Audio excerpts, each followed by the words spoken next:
எனக்கு அப்படி தோணலை. திருப்பி நான் சொல்கிறேன், நீங்கள் ஃப்ரெஷ் பைலட் நீங்கள் அவருன்னு இல்லை, யார் யாரெல்லாம் அந்த கனவில் இருக்கிறார்களோ, இப்போ நாம் தமிழர் சார்ந்தவங்க கூட அந்த கனவு அந்த அந்த அந்த எண்ணத்தில் தான் இருக்கிறார்கள்.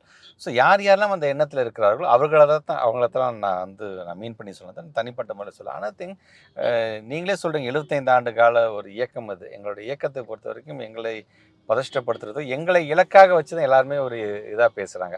ஏன்னா நாங்கள் உயரத்தில் இருக்கும் பொழுது எங்களை பார்த்து இவங்க தாங்க எதிரி அப்படின்னு சொல்லும்பொழுது, ஏன் எங்களை எதிரின்னு சொல்கிறீங்க? இந்த மாதிரி இலக்கு உங்களோட எண்ணம் மாதிரியே நாங்கள் வரணும், ஏன் அப்படி நீங்கள் ஆசைப்படலாமே? எடுத்தோன்னே எங்களை எதிரியாக இங்கே ஏற்றுக்கிட்டா தான் என்னால் இங்கே கட்சி நடத்த முடியும், அரசியல் நடத்த முடியும், அரசியல் ஸ்டாண்ட் பண்ண முடியும். ஏன் நினைக்கிறீங்க நீங்கள்? நாங்கள் என்னென்ன பண்ணியிருக்கோங்க அதை நீங்கள் பாருங்கள். நாங்கள் ஒரு என்னென்ன திட்டங்கள் கொண்டு வந்தவங்க பாருங்கள். எங்களை இலக்காக எங்களை எதிரியாக நினைக்க வேண்டிய அவசியம் இல்லை. நாங்கள் யாருமே அப்படி நினைக்கல.